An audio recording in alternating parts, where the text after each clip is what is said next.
it's blank, then the rest of them are probably going to be blank.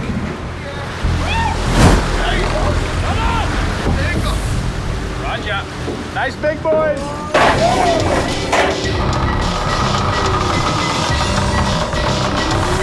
Get that crab on top of the pot. 52, 59, 23, 31. The Hillstrand's secret grounds have paid off all season long. This is a great looking pot. Every crab season in Alaska begins the same way. Men step onto icy decks knowing a single wave can decide if they'll earn $150,000 or vanish below the surface. The ocean there doesn't ask permission or offer second chances. One bad move with a steel trap, one mistimed swing, and you're gone. So why do they keep going back? Because king crab fishing isn't just a job, it's a test of nerve, balance, and pure instinct. Today, we're breaking down why this is the most dangerous $150,000 paycheck on water. Quick favor before we move on. If you appreciate this content, consider giving this video a like and subscribing to the channel. Believe it or not, more than 92% of viewers haven't subscribed yet. It's free and only takes a second, but it means the world to us. So did you subscribe already? Great, thank you so much for your support. Now back to the video. There's a moment on every Alaskan crab deck when silence breaks under the drag of an 800-pound trap, and everyone knows that one slip could mean the end. That sound, the groan of steel against ice and surf, marks the rhythm of a trade built on risk. Each trap climbs from the deep with a mix of reward and danger, and every man on board reads those lines as if their own balance depends on it. Because it does. These waters pay well, but the ocean sets her price. The king crab trade stands apart in the fishing world, a rare mix of fortune and fight. The season is short, and every haul counts. Crews chase six-figure payouts because the window to earn them is small and closing fast with each storm. Those who sign onto a crab boat know exactly what they're buying into. They face a sea that has claimed more fishermen than any other, but that threat is part of why they go. I pulled my pot, sucked his pot underneath my boat, and his buoys came up in right by my prop.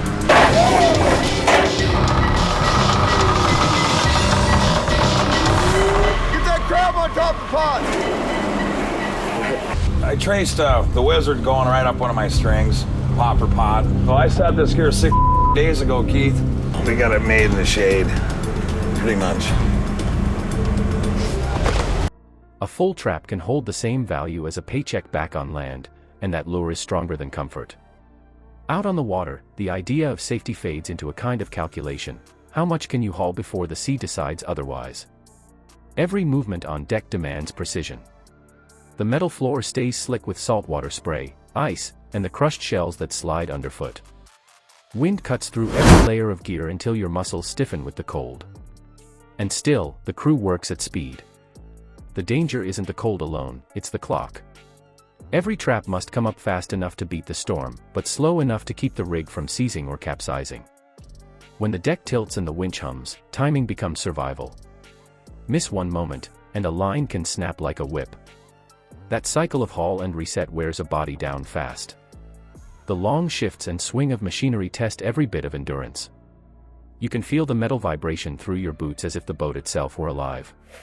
Even when the catch is heavy, there's no pause to celebrate. The work continues into the dark, hour after hour, until muscle memory carries you. Men push through exhaustion because stopping means lost ground, and lost ground out there means lost pay. The sea pays in cash but collects in hours from your body. Experienced skippers know this. They teach their crews to move with discipline instead of force. If you've ever watched a practice team working crab pots, you'll see it's more like a dance than labor. Each person has a mark and timing that matches the machinery. Words become rare. A nod, a glance, a shift of weight replaces talk. The right step keeps you clear of the swing zone when the hydraulic arm pulls a pot aboard. That trust between hands is the real safety net, not the ropes or railings. Still, the dangers never ease. One mistimed swing of the boom or a hook left unlatched can end a life in seconds. The deck becomes nature's worst workshop, loud, cold, and moving at its own speed. Steel meets water, and water doesn't forgive. The boats themselves rise and fall against the waves like breathing creatures, and the crew must move in tune with that motion. Out there, awareness is steady motion. We don't know yet. Can't think that far ahead. Scrap fishing. Well, if it's blank, then the rest of them are probably going to be blank.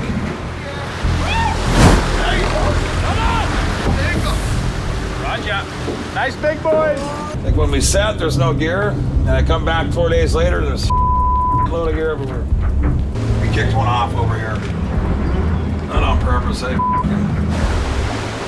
If you hesitate under a surge, the ocean takes advantage. The equation behind each payday is simple but brutal. Every dollar earned reflects a choice between speed and safety, strength and control. Move too slowly, and you fall behind the quota. Push too hard, and the deck turns against you. The trick is balance, knowing when to hold back and when to let momentum do the work. That's what separates a steady hand from an accident waiting to happen. For those who last many seasons, luck has less to do with it than rhythm. At the heart of every successful crew is trust built under pressure. They survive not from courage alone but from learning the rhythm of their work, like a pulse inside the chaos. When everything on deck moves in concert, even danger has a pattern they can read. It's that rhythm that turns survival into an art. And we are going to check the first spot. And the thing about the first spot is, whatever that pot has, the rest of them are probably going to have that. We'll take it. Probably about a 45 there. Last trip, and numbers like this mean it's a shorter trip. Now, Jonathan needs to maintain a 21 average.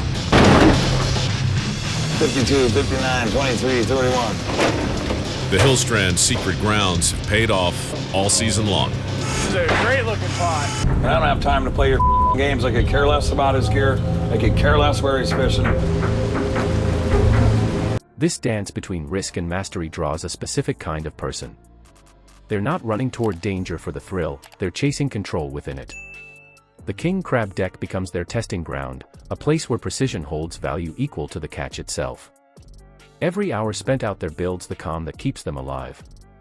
Next up, we'll see how that same balance between danger and reward plays out across other fisheries where a strong back and steady nerve can buy a six-figure year.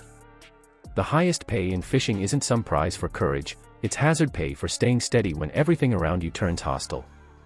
Out on the water, storms don't care about skill, only balance and control. That's the real edge that earns a $100,000 season.